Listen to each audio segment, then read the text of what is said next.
Hearing will come to order. Good afternoon. The subcommittee will come to order. Welcome to the Ways and Means Subcommittee hearing on the miscellaneous tariff bill. Before hearing from our witnesses, I'd like to make a few comments. For decades, Congress has considered bipartisan legislation to temporarily suspend or reduce tariffs on certain imported products not made in the United States through legislation that has become known as the Miscellaneous Tariff Bill, or MTB. The MTB is designed to boost the competitiveness of American manufacturers by lowering the cost of imported inputs and, in some cases, finished goods without harming domestic firms that produce competing products. Many companies in my home state of Washington have relied on the MTB, and I know that many of my colleagues have similar stories from their home districts.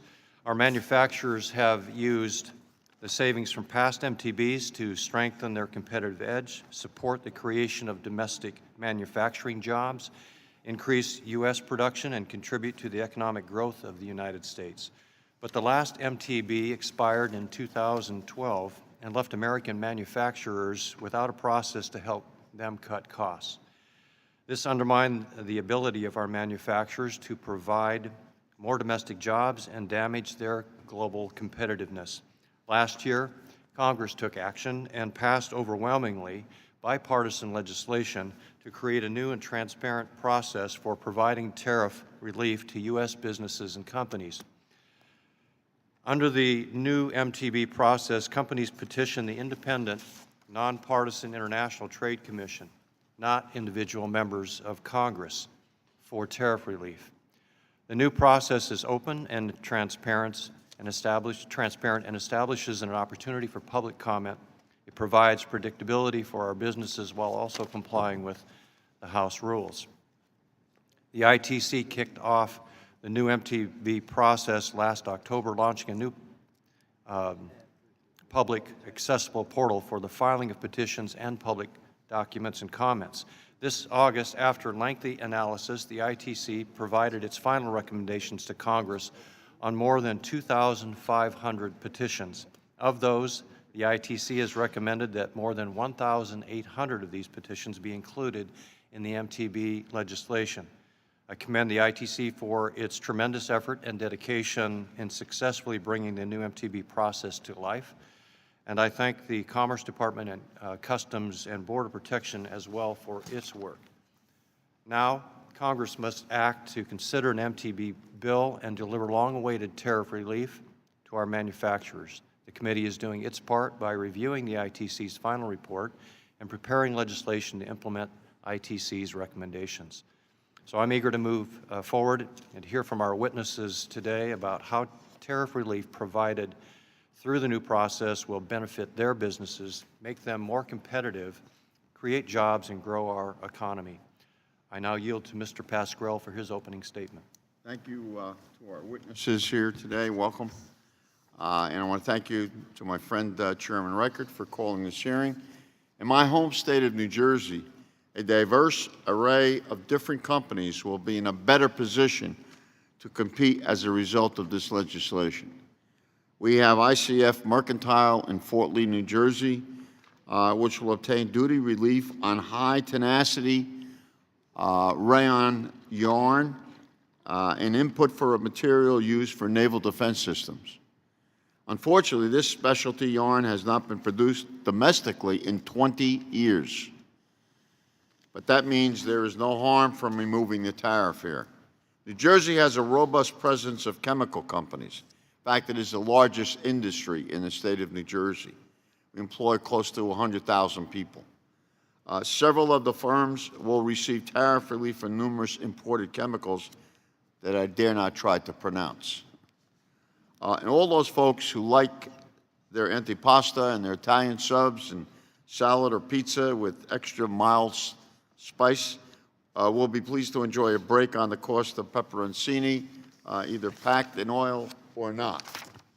I agree with the chairman that the miscellaneous trade bill would provide some much-needed relief to United States manufacturers and the workers across the country. These companies, as well as those represented by our witnesses here today, will receive a competitive boost, be able to use their resources in a more productive manner, whether by raising wages or investing in research and development. One key reason this bill stands to enjoy broad bipartisan support is the underlying analysis completed by the International Trade Commission and the Department of Commerce to ensure that products that are currently produced in the United States are not included in the final bill. In this way, the MTB is designed to prevent domestic companies from being harmed. I look forward to working with other members of Congress to pass a non-controversial MTB in the coming weeks for the first time in 7 years. 7 years is too long to go between MTBs, and blame can be placed on the majority's short-sighted and far too blunt earmark policy. I also want to note that what we accomplished with the MTB in terms of boosting U.S. manufacturing competitiveness is small compared to the challenges our manufacturers are facing globally. For example, China has announced an ambitious industrial policy called Made in China 2025. I think it's something we need to pay attention to. A plan to transform China into a leader in advanced manufacturing, including in key sectors like aviation, rail, new energy vehicles, and agricultural machinery. As a champion of U.S. manufacturing, I want to emphasize that we as a country need to be thinking big picture about our future. We as a committee should be taking the lead here. Unfortunately, I don't see that we are right now. Before closing, I'd also like to say that while I'm glad that we are having this hearing today, I'm still disappointed that this subcommittee has not held a hearing on NAFTA renegotiations with the administration witnesses. The need for a public hearing is highlighted by this administration's lacking record on transparency. In August, I led a letter calling for the administration to appoint a chief transparency officer as required by the statute, but the administration has still not done so. No one can say this is partisan because I whacked the last administration for a lot of the same things. I have yet to receive a response to my letter sent August the 16th. There was only 3 or 4 words in there that were more than 2 syllables. I don't understand it. My transparency concerns go beyond process. Press reports have now suggested that NAFTA parties are negotiating on currency manipulation. The administration has given no indication to any of us of its plans or intentions on the issue. While we're here today to discuss MTB, there are other issues with significant consequences for America's economic well-being that we need to discuss openly. I look forward to a response from the chairman on this matter very soon. Thank you, Mr. Chairman. I yield. Thank you, Mr. Pascrell. Today we're joined by 3 witnesses. The first witness is Ms. Cindy Smith, the Agricultural Relations Director for Gowan USA. Our second witness is Mr. Ed Mackesy, the Chief Operating Officer of Lasco Products, LLC. Our third witness is Michael Ratchford, the Government Relations Associate for W.L. Gore and Associates. Before recognizing our first witness, let me note that our time is limited, so please limit your testimony to 5 minutes. Members should keep their questions to 5 minutes. Ms. Smith, your written statement will be made a part of the record, and you're recognized for 5 minutes. Thank you, Chairman Reichert and Ranking Member Pascrell and members of the committee for the opportunity to come before you today to speak to you regarding the Miscellaneous Tariff Bill, or MTB, on behalf of the Gowan Company. I am Cindy Smith, the Ag Relations Director of Gowan USA. I have worked with the Gowan companies for about 18 years in a variety of commercial and regulatory roles, and it's my honor to be able to speak with you today about Gowan and why we believe passage of the MTB is critical for our business, for agriculture and manufacturing in the United States to remain competitive and successful.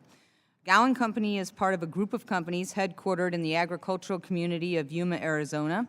As you might know, Yuma is the source of nearly all the lettuce grown in the United States during the winter months. So pretty soon, when you start eating salad, know that that lettuce is coming from our town in Yuma, Arizona.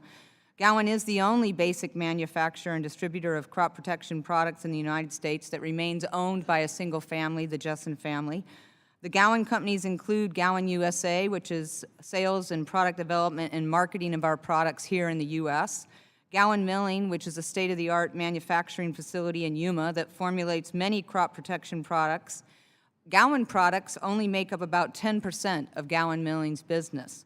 The vast majority of their business is toll manufacturing for other companies like BASF and DuPont. The Dune companies, which are based in Yuma, Imperial Valley, and Salinas, California, retail operations that sell crop inputs directly to growers. So they are certified pest control advisors that actually walk fields and make recommendations to growers. And then Gowan Seed, which is sales and product development and marketing personnel that focus primarily on vegetable seed production. John Jessen started the family of companies over 55 years ago after returning from military service in Korea. The business started with John himself walking fields, making pest control recommendations to growers, and now has grown into several businesses that provide a variety of inputs to U.S. growers. Through our marketing companies, we develop, register, and sell crop protection products around the world. The Gowan companies now employ more than 700 people in the United States with a payroll that exceeds 50 million. Approximately half of those 700 jobs are in Yuma, Arizona at our plant. Gowan Milling itself employs 300 of the 700 jobs and has become a major employer in Yuma. The MTB will help us be competitive and keep all these wonderful people employed and successful. John remains active in the business today as the chairman of the board, and his daughter, Julie Jessen, is the chief executive officer, and other members of the family also remain very active in the business. Gowan develops, registers, and supplies crop protection products to farmers across the U.S. Our business model is to acquire, develop, and maintain those products critical to agricultural production. We invest most of our profits right back into the business to improve the existing products or to bring new ones to the market.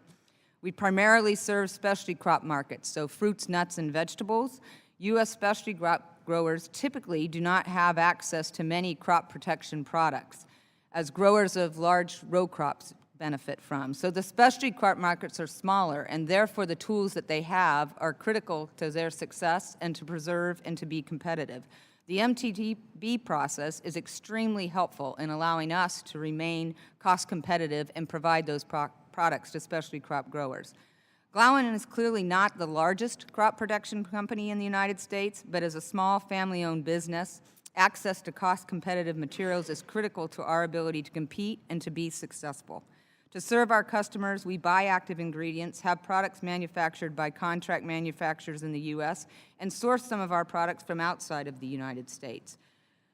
To be competitive, we've developed strategic relationships with suppliers and vendors who are able to supply our needs in a timely and cost-effective manner. Because not all of the raw materials needed are produced here in the United States, we have found the MTB process is extremely helpful in reducing our overall cost and improving our global competitiveness. Gowan is very pleased that the new MTB process will regularly and predictably update the harmonized tariff schedule to suspend or reduce duties on active ingredients and other products that we import because they are not available in the United States.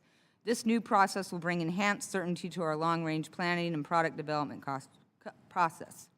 For our business and that of our customers, international trade is an essential component of our livelihoods. For this reason, we have a keen interest in efforts to remove tariffs on active ingredients and other products that we import. We can't use those active ingredients as we import them. We have to do manufacturing on them to make them available to growers. So I appreciate the opportunity to provide input to you today, and I look forward to working with you on passing this bill as quickly as possible. Thank you. Thank you. Mr. Mackesy. Good afternoon. My name is Ed Mackesy. I'm the Chief Operating Officer of Lasco Products, LLC, headquartered in Westchester, Pennsylvania. Lasco is a 111-year-old company, privately owned company that was owned... Mr. Mackesy, yes. could you pull the microphone a little Yeah. closer to you? I'm Thank sorry.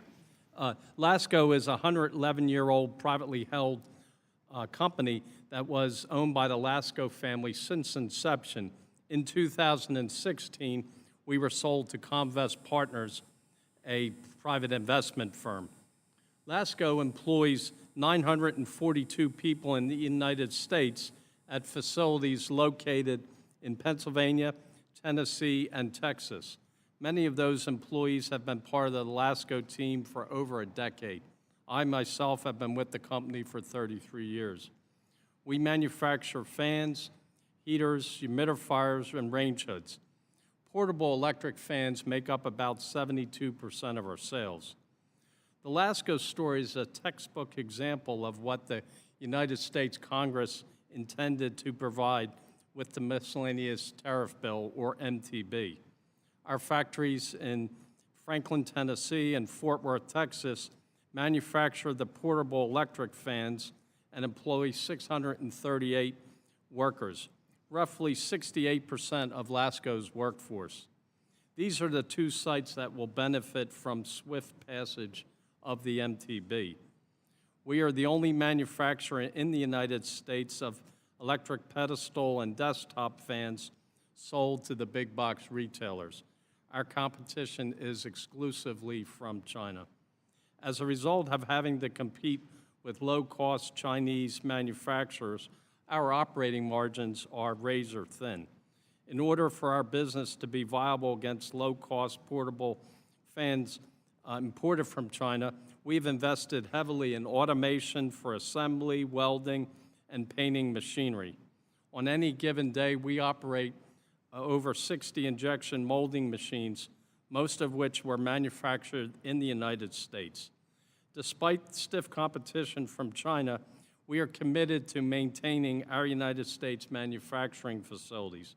In the past 3 years, we've invested $7.4 million in plants, property, and equipment in Franklin, Tennessee, and Fort Worth, Texas. We make the injection molded parts in our fans with plastic resin from the United States. Much of the steel we use to manufacture our products is produced in the United States. We use cardboard made in the United States.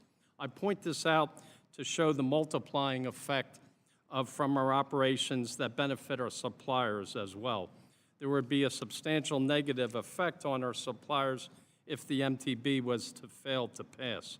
We're in a business of pennies. We can lose a sale to overseas competitors for a cost difference of 20 to 30 cents.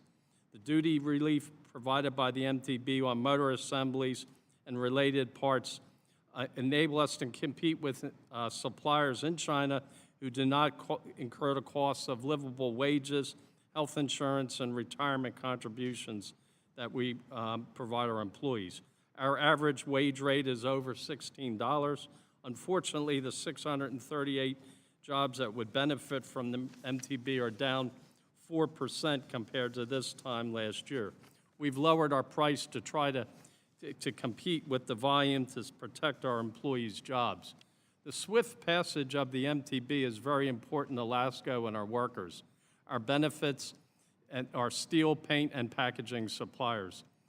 The tariff savings from the MTB in 2018 would be an estimated $1.5 million and $4.8 million over a 3-year term.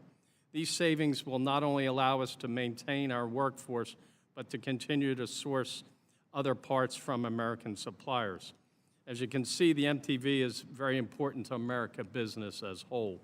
Passage of the bill would make LASCO and other manufacturers in the United States more competitive with low-cost manufacturing around the globe. That's why we're working with the National Association of Manufacturers and broader business community to explain the importance of this legislation for our workers.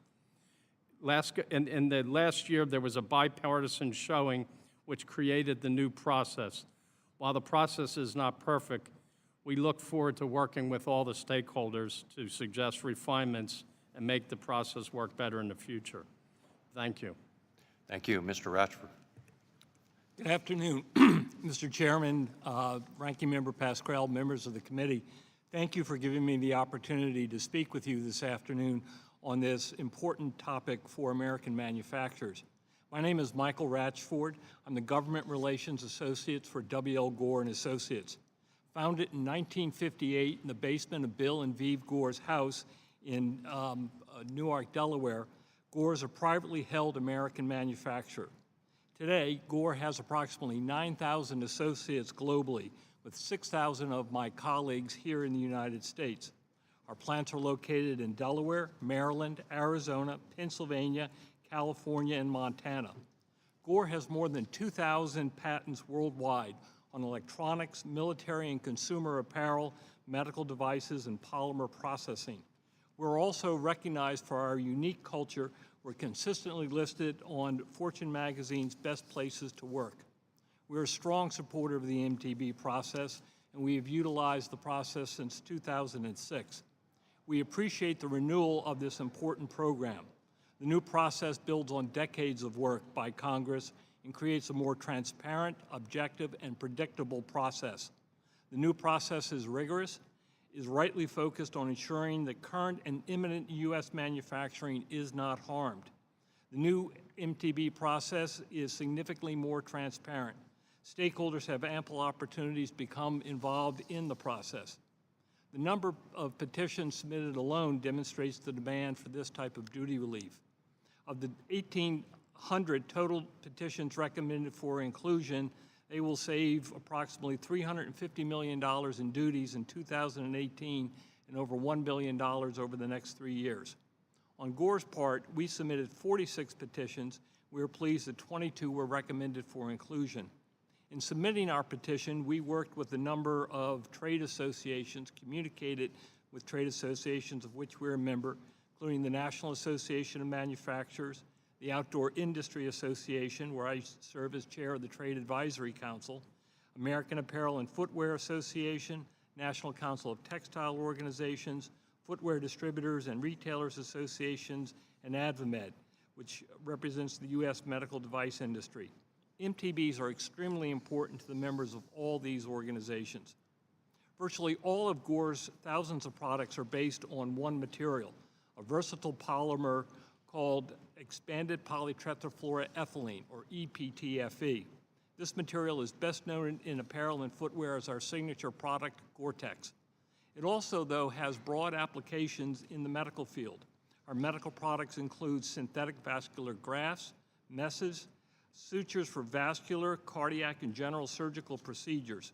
Over the past 40 years, more than 40 million Gore medical devices have been implanted, improving patient outcomes worldwide. We create high-value products through our design, research, and development, process engineering, testing, patenting, market research, all conducted here in the United States. When in effect, the MTB alleviates duties that act as barriers. The savings on these duties translate into various benefits for Gore, our customers, and end users. For our medical products, we can invest in our ongoing U.S.-based research and development for our technically advanced products. For high-performance outdoor footwear, which face duties as high as 37.5%, we've observed that MTBs allows our customers to add our technology more broadly at better price points. For our North American customers, the majority of membranes and films for these footwear products originate in the United States. This means the highest value portion of the manufacturing remains American. In sum, I believe the new MTB process is meeting the goals of the American Manufacturing Competitiveness Act of 2016, and the petitions have been carefully and thoughtfully vetted to ensure there's no domestic availability of goods. Suspending duties on specific goods enhances American manufacturing competitiveness and helps to eliminate artificial economic distortions that negatively impact American manufacturers and consumers. The new process has been rigorous, open, and transparent, and should build confidence that it's been fair, open, and free from abuse. Mr. Chairman, thank you for the opportunity to appear here today. Look forward to answering any questions. Thank all of you for your presence here and accepting our invitation. Thank you for your testimony. And your testimony today makes it clear that the temporary duty relief provided by the MTB is essential in helping our American companies stay competitive, especially with increasing pressure from China. Mr. McCasey, you highlighted this important point in your testimony. Can you explain a bit more about the increasing competition you face from China and how the MTB allows you to stay competitive, manufacture here in the United States, and continue to employ American workers? Yes, thank you, Chairman. Yes, so we import the motor from China. The motors, you know, no one's contested the fact that the motor is not available in the United States. And what it allows us to do is do the rest of the manufacturing that's the steel, the bodies, the injection molding. So we add a lot of value to doing that here in the United States. This is not just a screwdriver operations. With $7.4 million of PP&E, it's a substantial investment to the manufacturing process. We've done it largely with automation, and all the competition right now does come from the PRC. So how does MTB allow you to be more competitive? Because we get down into just razor-thin margins. So sometimes, the difference of a sale is 20 cents to 30 cents. And, we've worked with low margins, and this would allow us to go in and try to, generate and continue to try to generate more volume to help drive down our unit costs.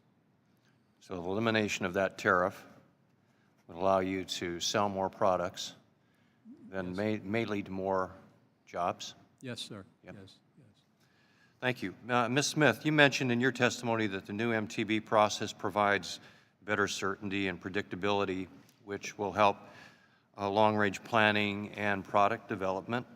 Can you talk a little bit more about how the new process helps you better plan and make investment choices in a small family-owned business like yours?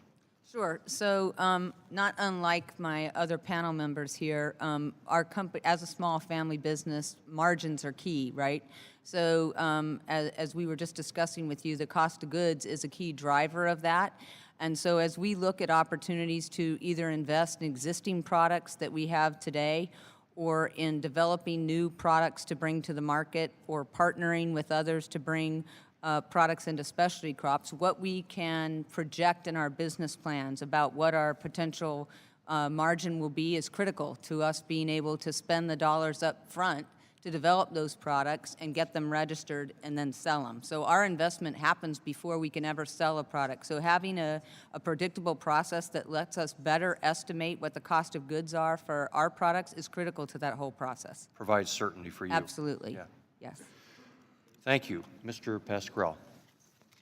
Thank you, Mr. Chairman. Mr. Rashford, you said in your testimony that your company, Gore, appreciates the renewal of this important program, the MTB. The process creates an avenue for substantial duty savings. We believe the new rigorous process is rightly focused on ensuring that the current and imminent U.S. manufacturing is not harmed. That was your testimony. So let me ask you this. How does your company plan to use the saved revenue that would result from the passage of this MTB bill? Mr. Pasquale, for our company, I think the investments would be in continued research and development in a variety of products. The more competitively priced those products are, the more revenue we have. That one helps secure American jobs. As I said, we have 6,000 associates here in the United States. Our employment footprint has been very constant over the past decade in that regard. But a real lifeblood is innovation, and continuing to invest in research and development is where some of the profits, one of the gains of the MTB would be made. Thank you. To any of the witnesses, how important is tariff relief on manufacturing inputs to your competitiveness with imports of finished goods? Ms. Smith? Sure, I'll start. So it's very important because agriculture is a global economy, right? And there is no one product that everybody uses. They have to use multiple products. So all of our products are competing with everything else that comes in. So having that competitive advantage both in manufacturing and in the ability as we sell our products is critical to our success. Thank you. Mackesy? Any thoughts about that? Yes, I mean, with us, getting back to, we're in this business of pennies, and allowing us to as Ms. Smith indicated, have known certainty, we can continue to invest and invest in the R&D to make the product so that it's, we'd like to change the rules of the game where it's not just cost-based. And this gives us the certainty to know that if we do make this investment, that we can be competitive. Mr. Rattrick? Yes, I mean, I agree with my colleagues in what they said here. I mean, it makes us all more competitive. It secures those American jobs.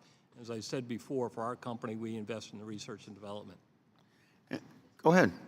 Ms. Smith? I'd just like to add one thing to your question, which is that, you asked, what do we do with the savings that we get from these? One, for sure, is what we've all talked about, which is reinvestment into our companies and products and research and development and bringing products to the market. But we also have a profit-sharing program with our employees. So when we have 700 employees, if anything I can do to reduce my cost benefits my employees. It allows me to continue to provide health care coverage. It allows me to pay bonuses. It allows us to give raises. So I think that, for sure, one is in the products that we bring in the manufacturing, but also in the benefits to the employees and the rest of the people in our community. We have a program where we invest in our schools to help bring science to the classroom there so people understand science and the importance of agriculture. And any savings that we have allows us to continue to do those things.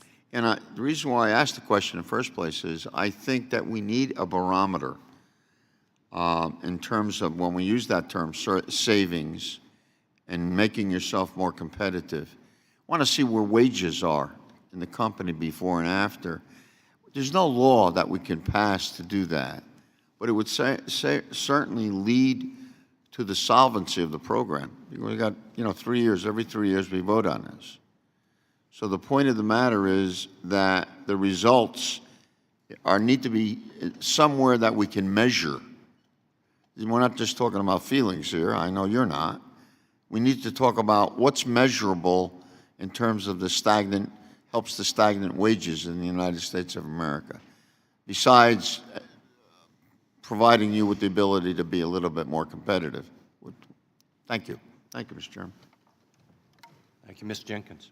Thank you, Mr. Chairman, for holding the hearing, and I thank the panel for your testimony this afternoon. Mr. Chairman, this new MTB process has yielded a workable and transparent report with more than 1,800 recommendations of tax cuts for American consumers and manufacturers, increasing our competitiveness abroad while creating and saving jobs here at home. For example, the ITC's final report contains 2 specific provisions that directly affect my district with positive impacts. Both of these provisions would benefit Goodyear's manufacturing plant in Topeka, where the company manufactures truck as well as off-the-road tires used for earth-moving and mining equipment. With more than 1,700 employees, Goodyear is one of the largest private manufacturing employers in eastern Kansas, and its Topeka manufacturing facility has been in operation in the state since 1945. Additionally, the plant covers 69 acres under one roof, making it easily one of the largest tire manufacturing plants in the world. One of Goodyear's petitions is for segmented compression tire molds greater than 25 inches. Goodyear's workers use these molds for curing the type of off-road earth-moving tires made right there in Topeka. These molds are used in the curing process to apply both heat and pressure to give a tire its final shape. And as the ITC report reflects, molds of this size are simply not produced in the United States and must therefore be imported. The second petition is for a certain chemical input that is one of the key raw materials in Goodyear's production of an antioxidant used in tire manufacturing by all of Goodyear's tire plants throughout the United States, including the Topeka plant. Again, this input is so specific and domestically unavailable that the ITC has recommended it for swift tariff relief. As I mentioned before, relief for these products and the hundreds of other products included in the report will help companies like Goodyear in my district better compete globally and create jobs across the country. Mr. Chairman, I was pleased to support the American Manufacturing Competitive Act back in 2016, and today I'm pleased to see this MTB process moving forward to provide benefits for Kansans and for the rest of the nation. And with that, Mr. Chairman, I will yield back. Thank you, Ms. Jenkins. Mr. Kind. Thank you, Mr. Chairman. Thanks for holding this hearing, and I appreciate the witness's testimony here today. Mr. Radford, when you were mentioning the various states that W.L. Gore has a presence in, I couldn't help but wince because he had a great facility in the heart of my congressional district in Eau Claire, Wisconsin for a while that was sold, but that's when I got to meet now Senator Chris Coons when he was working for Gore at the time and got to know him really well, but we appreciate hearing your feedback. And with all due respect to the witnesses, this is kind of a boring hearing because it's not that controversial. It's been 7 years since we've been able to move a MTB bill, and it's long overdue. And I think we have a nice process put in place now with the ITC petition process and the vetting that takes place, as well as the standards that will clear. And hopefully we'll be able to move forward on this, just realizing the economic impact that it could bring. But it's another indication of why working on a proactive trade agenda that tears down barriers, that provides for a freer flow of goods and products and services is so important for the revitalization of our economy right here at home. And Mr. Chairman, I know this is a trade subcommittee hearing, but given the amount of time that we have in committee apparently these days, I think it would be wonderful if we at least try to tee up a few hearings on the comprehensive tax reform that we're working on these days, because this stuff gets complicated real fast, and I have a feeling that each one of you as witnesses could probably come and offer us some insight on the tax provisions that are being discussed or at least thought about. I mean, Ms. Smith, you mentioned that your company is still family-owned. I presume you're an S-corp right now, so a pass-through entity when it comes to for tax liability purposes? Yeah, that's right. Well, one of the challenges we're facing is how not to leave the pass-throughs behind in reform. And so it's not just corporate tax relief at the end of the day. And how do we do that and politically justify it with people back home without providing a huge windfall to the private equity or the hedge fund dudes on Wall Street who are billionaires? You know, and these are the things that we're wrestling with, and I think it would be very helpful to getting feedback and some vetting from all of you, too, before we make a terrible mistake by trying to rush something to the floor without proper vetting, without proper hearing, and then suffer the consequences a little bit later on. So it doesn't sound, Mr. Chairman, as if that's in the cards. It sounds like this is all going to be done behind closed doors, and then we're going to have a 2 or 3 night markup on it before it comes to the floor. But I think without the proper vetting, it's going to be difficult to produce good policy with that process. My question, though, for you on this measure is how hard do each of your respective companies look for a domestic source for the product that you need rather than just worrying about the MTB tariffs and trying to reduce those? And Mr. McCasey, you said you guys import motors from China. I mean, are you approaching domestic manufacturers of motors and saying, hey, this is what we need, can you supply us, and what the cost would be? Yes, we continually do that. We are, concerned about even the stability of supply in China.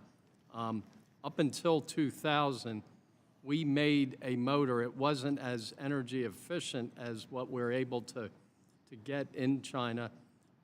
We weren't competitive with it, but we made it ourselves. We were the last people to make this. In the 33 years that I've been with the company, I would venture to say that I haven't seen anyone able to do this in over 25 years. Really? Other The than type of ourselves. quality, efficiency that you're getting from China and what they're Yes. making? So there are certain economies of scale, certain comparative advantages that they enjoy there for some reason that we can't duplicate here domestically. Right, we had, before I came with the company, we always had, a good livable wage. We had health care, we had pension, now we have 401k. With that, we're competing against people that a lot of times don't have these benefits and the regulation, the safety. I've traveled to China, I've seen the plants.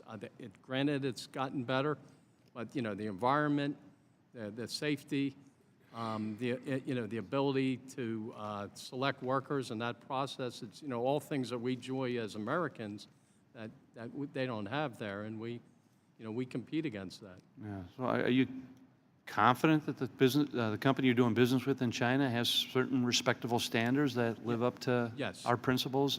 Yes, we definitely, we have a process where we vet that, we audit that, and we have accountability to our customers, to their standards. Okay. Thank you. Thank you, Mr. Chairman. Mr. Kelly. Thank you, Chairman, and thank you all for being here. I'm going to go in a little different direction because I know you all compete globally, and you rely on a global supply chain because you don't have access to everything you need for your finished product being made right here in the States. But where I want to come from is a question that we all worry about, and that is revenue. And I'm not talking just about what the company pays. I'm talking about what you also pay in wage taxes, you and your associates, how that helps out when it comes to Social Security, your real estate taxes that you pay, your economic impact, because all the people that supply you, in addition to the folks overseas, are also part of this whole economic picture. So I know that you can't do it right now, but if we don't start looking at the economic impact, when we start to lose American jobs and we have American companies leaving because they just no longer can stay in America and compete globally, then I think we're missing the entire boat. We're always looking for revenue. We can't cut our costs, so we have to go after you to supply the revenue. And that, we know where the revenue comes from, okay? It comes from companies that are profitable and people who are working. That's the only place it comes from. So if you can get back to us with each of your companies to let me know the economic impact, not only in the communities that you're in, but also with your global suppliers, because you have other people right now in the States that are helping you also. So I think it's incredibly important that we recognize that, and I know, listen, I don't know of anybody who's in the business anymore that can say, you know what, we're in a pretty good spot because we don't have to compete against anybody, and we have a product that everybody has to own, and they have to buy it at our price. There's nobody else on the shelf but us. So I think, again, the economic impact, total economic impact of what you are able to do is incredibly important, not only to this committee, but to the communities you're in, the states that you're in, and the country that we all are trying to keep going. So if you can get back with us that, I would really appreciate it. Other than that, I want to thank you for taking time out of your lives to come here and sit before us to let us know where it is right now that you're sitting and the competition that you face. I'm also from the private sector. Listen, it's hard. And everybody, I don't know anybody that doesn't have anything but razor-thin margins. It's just that close. When you said 20 to 30 cents, the difference between somebody picking your product or somebody else's product, I think most people would say, oh no, that's impossible. The business I'm in the automobile business, is $5 a month that could make the difference between us being able to sell a car to somebody and somebody else being able to sell a car to somebody. So I'm really concerned about where you sit and what it is you're trying to do. So yeah, I know you can't answer my question right now, but if you get back to us, I think it's really critical that everybody sitting in this panel understands the total economic impact of what it is that you do. Also, if you wouldn't mind, how about including some of the contributions you make to the communities you're in that help out? So things like United Fund and other fundraising things and charities that you all competed or produced, I would really appreciate that. So thanks so much, Chairman. Thank you. And thank you all for being here. Listen, it's tough. It's tough out there. We're all trying to get to the same place. So thank you so much for being here. I yield back. Mr. Levin. Thank you, Mr. Chairman. You know, as we sit here, I think it's perhaps useful to just think back a bit at how the miscellaneous tariff issues were handled in the past. Just a bit, because some of those who worked on this aren't here now. But there was a real effort on a bipartisan basis going back many years to provide transparency, to make sure that everything was above board, to make sure that any impact on domestic producers was clearly known. Those were the days when we very much tried to work together. And what happened was that there was some conflict with rules within the Republican conference, and essentially all the work that was done in previous years, and I think at least one of you benefited from the miscellaneous tariff, all of you did, before.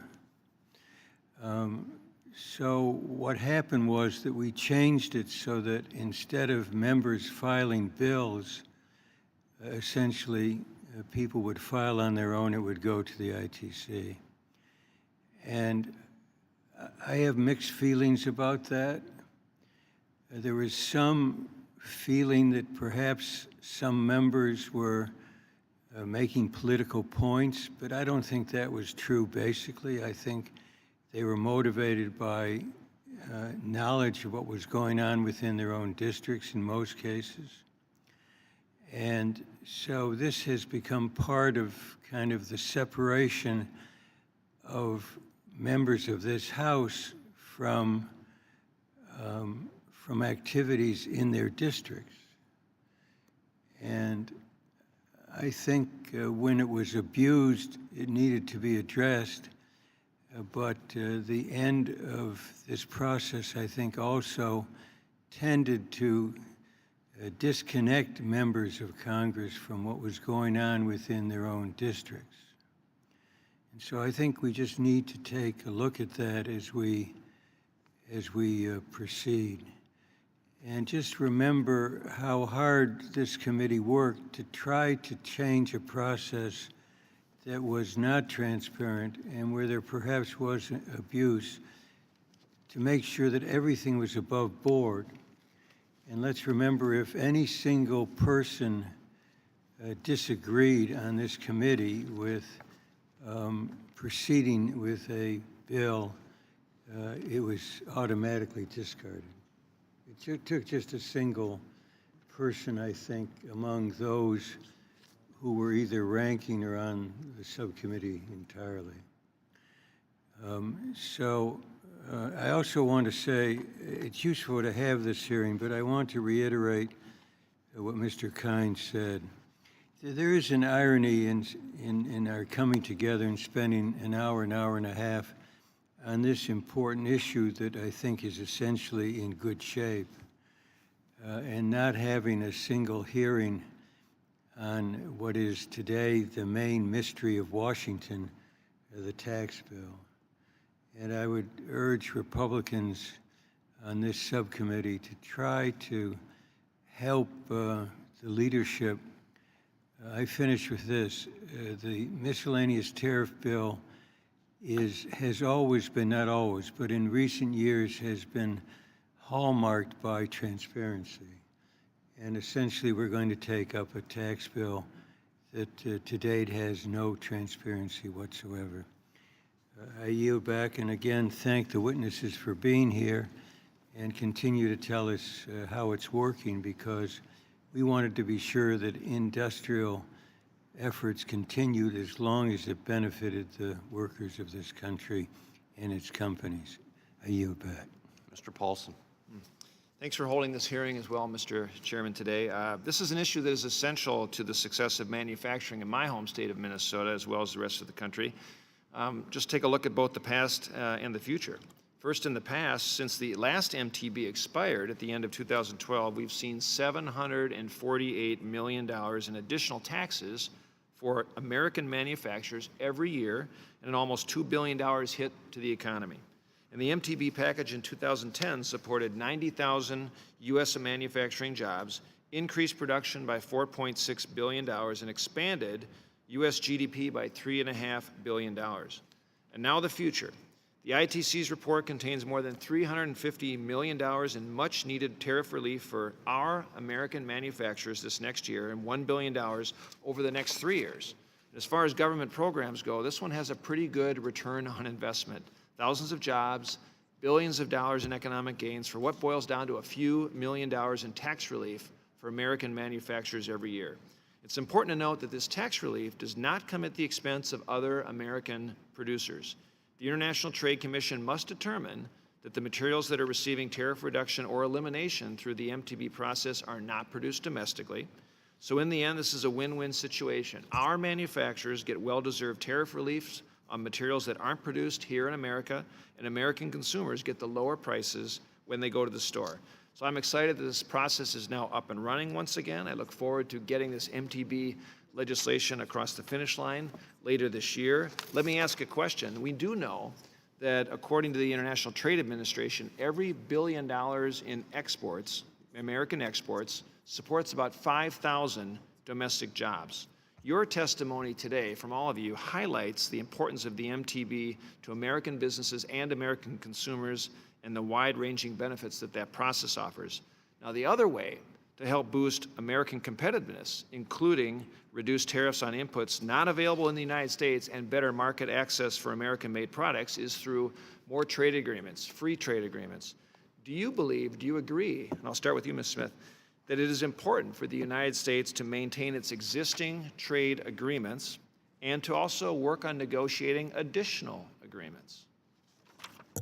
Thank you. I do believe existing trade agreements are important. I think the position of agriculture is pretty well known about their belief about trade agreements. As you talked about, we export a lot of agricultural products from the United States.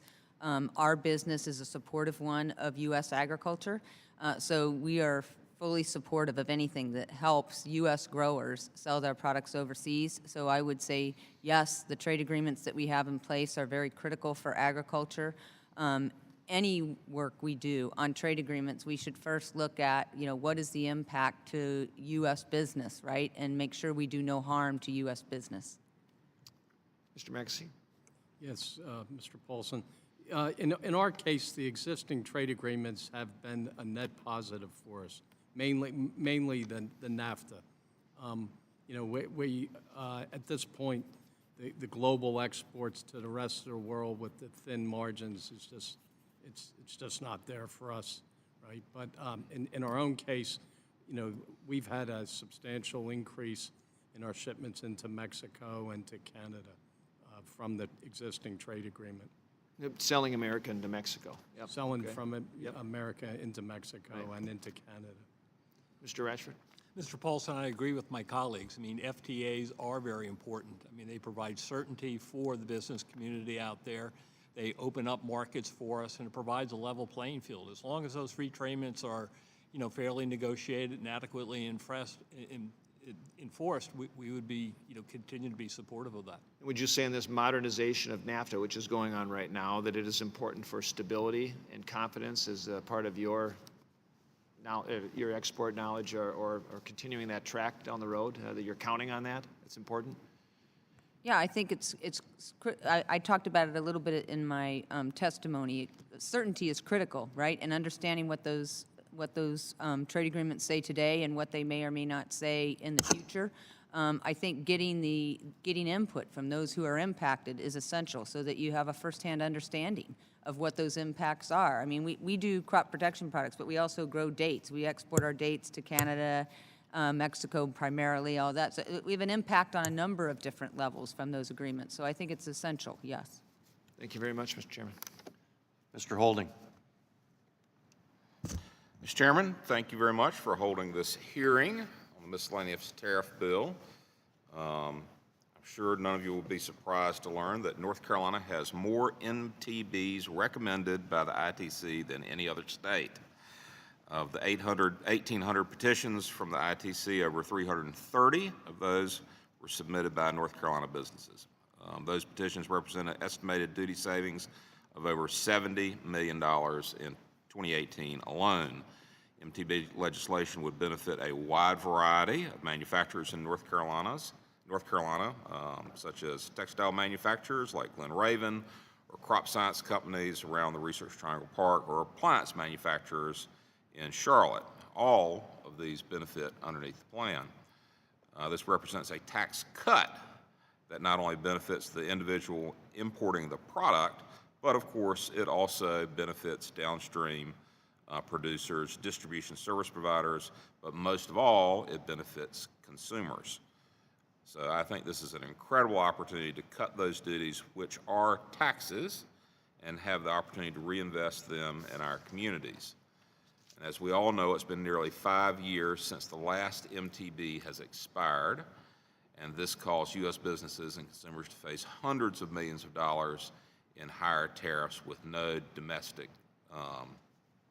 relief resource. So I appreciate the witnesses taking the time to share their stories with the committee, and I'm sure their thoughts would be echoed across the nation, especially in North Carolina, as we examine the potential impact of MTB legislation. So I could look forward to working with you, Mr. Chairman, and continuing this process, and I appreciate the opportunity to have this hearing. With that, I yield back. Thank you. Mr. Doggett. Thank you, Mr. Chairman. This hearing, like the last hearing we had in the subcommittee, is really an alternative to bringing anyone from the Trump administration here to explain the totally confusing Trump trade policy on NAFTA and on other trading arrangements with the rest of the world. We will meet privately with the trade ambassador later this afternoon, but it has to be in a private session so secret that for any staff member to attend, they need to have a top secret security classification. And I can understand, given the total contradictions in the Trump trading policy, why they would be reluctant to come to this committee. As my colleagues have noted, it is also peculiar that we are considering a tax cut bill today in a public hearing. A tax cut bill, the total amount of which is hardly a footnote to the monstrosity that we were told will be dropped on America next Wednesday with a 1,000-plus page bill, where again, all efforts to secure hearings on that tax bill have been thwarted. We have been here in September, in October. We will get to November 1st without having a single hearing, with a total unwillingness to have anyone from the Trump administration come and be held accountable to answer any questions, to explain their tax bill, because the idea is, having learned nothing from the failed health care repeal, to force this bill through with as little opportunity for comment from affected businesses like yours that have to decide, are we better off expensing or losing our deduction for interest in the process? What happens to our retirement plans? How are some different industry sectors affected from others? So it's really unfortunate that the only tax bill we get a hearing on is this modest one. Now, the miscellaneous tariff bill, when it is reviewed, when these tariff concessions are reviewed by the International Trade Commission, the Commission is not charged with determining the impact on the public interest with reference to each of these matters. And let me ask you, I appreciate your testimony. You sound like all American companies, each of whom will benefit in a constructive way from the reductions that are proposed. Are any of your companies affiliated with a foreign enterprise? Are you a subsidiary of any foreign business? No. No. No. Well, we don't apparently then have a representative here of companies that are. And there are a number of companies that are scheduled to get benefits. The pharmaceutical industry gets about $12 to $13 million a year in proposed benefits if the bill is approved as it has been filed. And it looks like kind of a mini United Nations there. I see a company from Japan, a couple from Germany, from Sweden, from Korea, from Switzerland, from the United Kingdom. Certainly not the kind of small businesses that your companies represent that are scheduled to get benefits. One of the more curious ones in here is the proposed reduction of a tariff on aspirin. And why it is that that will lead to any benefit for the American consumer is hard to understand. Indeed, the report language on the original miscellaneous tariff bill talks about the advantages to consumers of avoiding higher prices. But we have no explanation of how pharmaceutical manufacturers who are engaged in some of the most outrageous price gouging in the country, in interfering with consumers who, I talked to one woman recently, said she had to choose between breathing and eating because of the cost of her asthma medication, how any of those consumers will see a dime of benefit from this reduction, and why it is that a bill that is, and a process that is designed to help small businesses in America target so many of its benefits on companies that are really just foreign affiliates of manufacturers from abroad. So this may grow jobs for these companies in Germany or Sweden or Korea, but it's not clear how it will grow jobs here or how it will save American consumers a penny on these pharmaceuticals. And I yield back. Mr. Meehan. Thank you, Mr. Chairman, and I am very grateful for the presence of these companies who have made such a commitment to our nation with the work that you are doing, and I'm grateful for my good friend from New Jersey, Mr. Pasquarello, and his participation in this process. He got me a little hungry. You were talking, I want to know what restaurant we're going to go to take advantage of all of those things you were protecting from that Italian sandwich you were describing. But I am aware, as you said, that your companies that are really competing, and you're competing on a margin, and a very, very tight margin. Mr. McCasey, I'm appreciative of the presence that you have right there in my district and the great work that you do preserving those jobs there. When you are taking advantage of a program like this, I know you are working on not just tight margins, but tight time frames. How important is it to you that this MTB is expeditiously done? What impact does it have if you have delays and things of that nature in the process? Thank you, Mr. Meehan. Yes, I lost track of the time, and I wanted to cover that in my testimony, but we're a seasonal business. You know, fans are sold, you know, in the spring and summer. We just got done quoting our customers for the upcoming year in 2018, and the certainty, you know, getting back to if we had known, you know, where we stood on this issue, we feel pretty good, but we've been, you know, very close to the finish line before and haven't been able to get it done. So timing is very important in our case.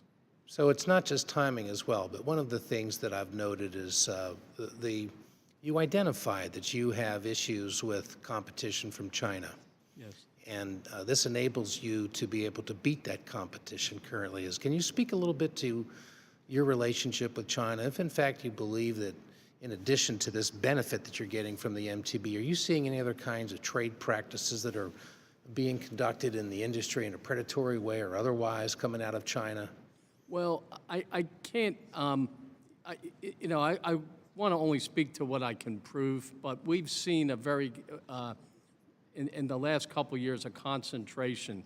Instead of a very fragmented Chinese supplier base, it's become much more consolidated and driven towards our products. You know, we make a lot of fans, and we're always, you know, looking, you know, we feel like we have a bullseye on our back. When you say consolidated supplier base, can you help educate me on what you're referring to? A supplier base that you're competing with China for access to? Competing with China. And are they doing anything in a predatory way to shut down competition in those suppliers that makes it harder for you to get components? No. I mean, we've been able to go to suppliers that are not part of that finished good, you know, basis. We've been able to work with suppliers that primarily will make the motors and motor assemblies. But I'm not aware of any specific predatory practices other than very, very low prices. Right. Well, thank you for what you're doing, keeping the jobs here in the United States with the great workforce that you have and the great product that you produce. Thank you, Mr. And Mr. Ratchford, thank you as well with your presence very close and around my district, and I think in a number of other districts here in the United States. And you have also identified in your comments this process, but you also talked about, you know, some of it's working, maybe there's some improvements. Can you give me some insights into how this is working for you? If you have some suggestions now that we've been down this for just a very short window, what your experience has been and how you think it might be able to be improved. Sure, Mr. Meehan. So, you know, with any new process, there's going to be kinks in the process. And we appreciated the opportunity to work with the agencies involved, and the folks involved were great. So if I had a couple of suggestions right off the bat, it would be one that the initial portal was somewhat rigid, that if you had to amend a petition, you had to start from scratch and put in a new one. You couldn't, like, edit it. So that made it a little bit difficult. And Did it have any kind of impact on you in terms of time and things of that nature? Was just Sure. You'd have to re-enter the whole thing, and the folks who did that, it was, you know, sort of a frustrating experience. Again, I'm not blaming anyone. It was just the way it was constructed. Sort of remarkable they got it up and running as fast as they did. And then secondly, the ITC was great, and there was an opportunity to have a dialogue. As you got down the line, there were issues raised by Customs and Border Patrol about the ability to minister provisions of it. And it would have been more helpful to have had that dialogue, a similar dialogue with CBP that we had with ITC. Again, the definitions that are provided are highly technical, and they're worried about, can they enforce this, can they administer it? So as we go forward, is increasing that level of transparency, increasing that level of dialogue would be two things that I would suggest. Thank you. Well, thank you for your very, very good suggestions. I know they'll be taken into consideration by the committee. Thank you for your testimony here today. Yes, thank you, Mr. Davis. Thank you very much, Mr. Chairman, and I too thank the witnesses for being here. I'm proud to know that ASCO Nobel is a global Fortune 500 company that is listed on the Euronext Amsterdam and NASDAQ stock exchanges. The company is also listed on the Dow Jones Sustainability Indexes. ASCO Nobel is a multinational organization that serves customers throughout the world with human-animal healthcare products, coding, and chemicals. An employer of more than 61,000, it is divided into 13 business units and maintains operating subsidiaries in more than 80 countries. As one of the world's leading chemical producers, its chemical division specializes in pulp and paper, polymer sulfates, functional and base chemicals. ASCO Nobel has a portfolio of more than 2,000 different chemical products that are used as raw material and intermediate materials for the manufacture of everyday items. Of course, it is an American-based company that is located in my district, and I know that they have 5 petitions approved by the International Trade Commission. Mr. McAsee, you mentioned that you do joint manufacturing with interest in China. Could you tell me, if you know, how many of those kind of manufacturing joint items that you might produce, that your company produces? Yes, sir. So we use the motors on the fans that we sell in the United States, that we manufacture in the United States, which is, I think, roughly 65%. So every one of them does have a motor that is coming from the PRC right now. And do you have that kind of manufacturing activity with other countries or in other countries as well? No, sir. We don't own any factories in the United States. We've explored other countries, but you know we have not been able to find that one that can provide what we need.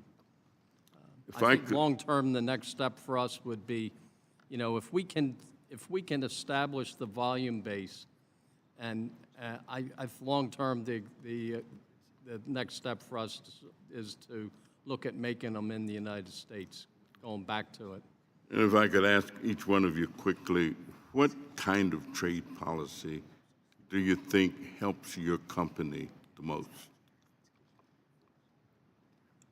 What kind of trading policy, is that what you Yes. said? Yeah, so clearly a fair trading policy, right, that considers what the impacts are for us, but I think, as Mr. Kelly was suggesting, that all of us are in a business that has impacts beyond what we do, right? So who we sell to, who we buy from, what we do in our community. So I think it has to be a broad consideration of what the impacts are, to make sure that we can remain competitive as American companies, family-owned businesses in small communities, competing on a global scale. I think you. all of us sell them globally. And to those comments, I would add for my company is protection of intellectual property in trade agreements on that. And counterfeiting is another issue there. But respect for that rule of law and intellectual property protection would be things that I would add to what Cindy said. Yes, sir. Yes, and protection of our jobs, you know, in terms of a level playing field. You know, the trade policies we have can certainly be tweaked, but they're helping us right now, at least in North America. Thank you all very much. Mr. Chairman, I have about a half a minute left, and I'd like to yield that to Mr. Pasquale. Mr. Pasquale. Thank you, Mr. Davis, and thank you, Mr. Chairman. I'd like to comment and respond to my friend Mr. Doggett's concerns regarding the inclusion of pharmaceutical products in the MTB. We all agree that we support the aim of supporting low costs for medicines, but is keeping tariffs on products the way to do that? If anything, removing tariffs provides an incentive to lower costs. On the issue of aspirin, there was a thorough public comment process for stakeholders to weigh in on their views on that particular subject, and legitimate subject, but not a single objection was filed, not from a public interest group or a domestic manufacturer. So, Mr. Chairman, the tariff relief provided by this bill will only last 3 years anyway. The bill lasts 3 years. So any impact this bill might have on domestic manufacturing would only be temporary, if any. Moreover, aspirin was included in the MTB that we voted on back in 2010. You voted for it, Mr. Doggett, and I voted for it. My friend voted for it, and I voted for it. In favor of both of the bills. So I hope that we can avoid. It's an easy target when we get into the area of trade. It's such a sensitive issue. Needless to say, pharmaceuticals is a very sensitive issue. One of the primary reasons for increase in health costs. But I don't think that this is the avenue to deal with that. Thank you, and I'll yield back. Thank you, Mr. Pasquarello, for your comments. Mr. Rice is recognized. Thank you, Mr. Chairman, for holding this hearing. MTBs have certainly come to the aid of a number of the businesses in my district that are very important. My district, Mr. Ratchford, I'm in northeastern South Carolina, and there were a fair number of textile companies in my district before, up until the 80s, and now a lot of those buildings are sitting there empty, but a few of them have survived and continue to thrive. One particular in Cheraw, South Carolina, called Highland, that makes fairly advanced and technical textile materials, even things that go into rocket engines and such. So very proud and happy to have them. But I'm curious, in your capacity as chairman or as a member of the National Textile Council? So we are members of the National Council of Textile Organizations. Yeah. We're a member of a couple different associations. Can you give me some more specific examples of how MTBs help our remaining textile companies in America to compete globally? So let me talk a little bit about Gore's participation in NICTO. We're members of that for purposes of our military fabrics business. And so certainly protecting the Berry Amendment is very Could you pull that microphone a little closer, please? Sure. Yeah, thank you. Sorry about that. As I was saying, we're a member of NICTO. We're in NICTO because of our military fabrics business. And so we're protective of the American textile industry there. Mr. Rice, I don't have the specifics on it. I can get those to you, but I do know at the time this new process was launched, I believe that NICTO did make a comment in support of the process going forward. Okay. Mr. Chairman, with that, I will yield back. Thank you. Well, thank you again for your presence here and taking time out of your busy schedule and for your testimony and then also for your answers to the questions that we posed to you. As you can tell, this is one of those few moments where there's a sense of bipartisanship that you've created this opportunity for us, provided us with good news, and even to the point where there are 2 members probably headed to New Jersey later this week for an Italian sandwich. So you can you can leave Washington, D.C. feeling good about that positive outcome. But more than that, you can feel good about your testimony because you have represented many, many companies across this country that benefit from MTBs that, as you've described, provides so much for not only your companies, but then proceeding through the revenue that you generate that goes back into your company to your employees. and then even out into the community, as Mr. Kelly spoke to so eloquently, and then also, finally, to the benefit of U.S. consumers for less expensive products. So this is a priority for us to complete this year, and